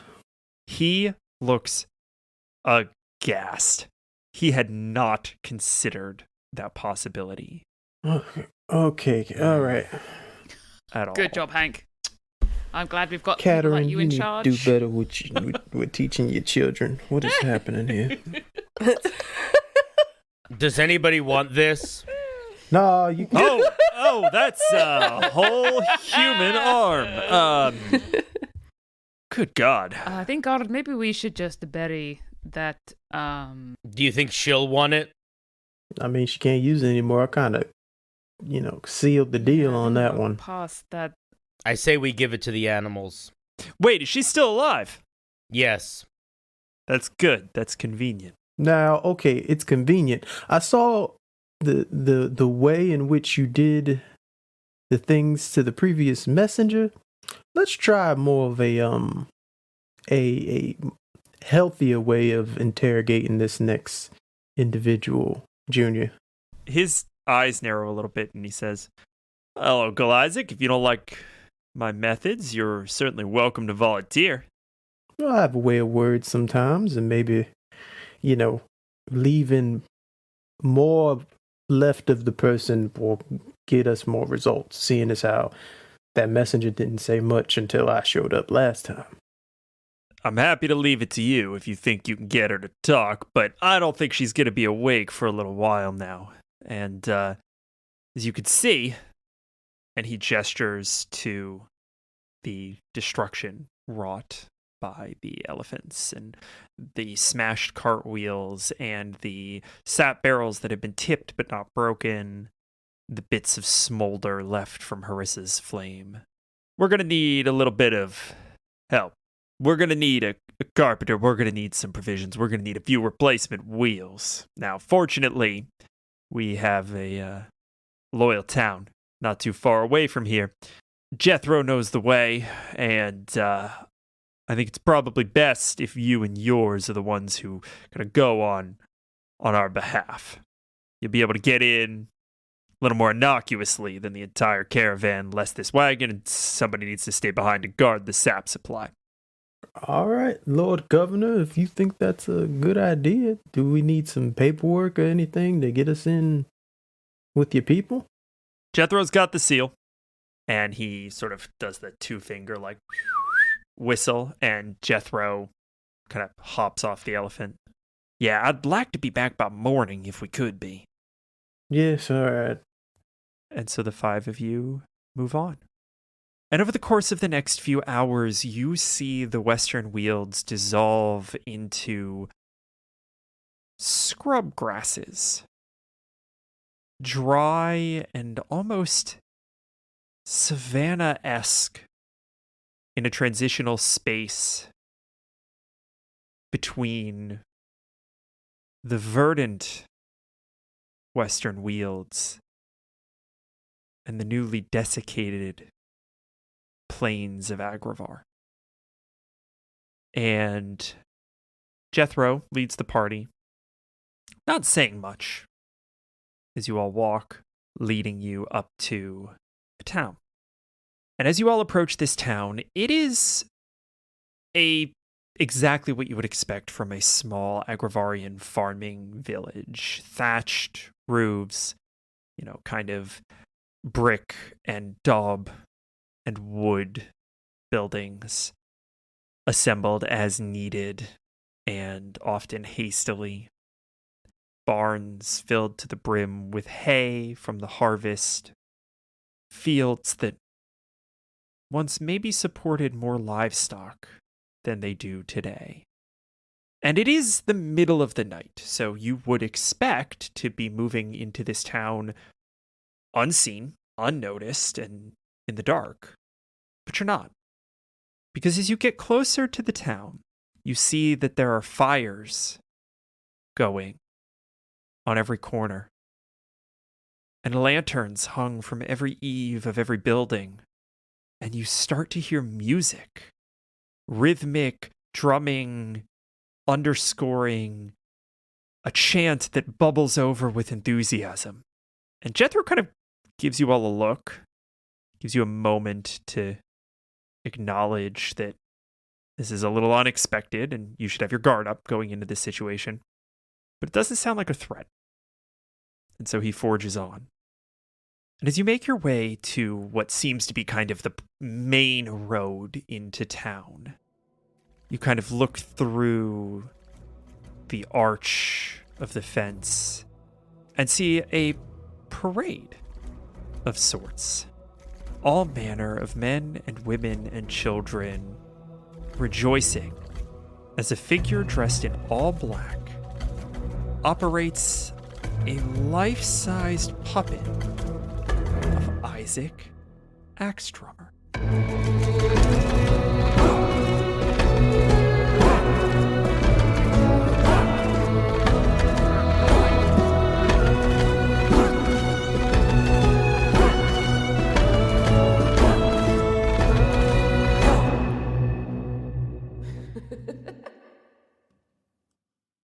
All right, friends, that is our show for the week. Thank you so much for listening. Thank you to our new patron, John Wells. You sure are making me feel well today. And also, of course, thank you to our Rally defenders, Darksteel Panda, Elder Barry, and Darlene Wallace. You are the champions in the night. You are the sun that rises after a cold, dark morning. You are hope. You are wonder. You are very much appreciated. Have a good week.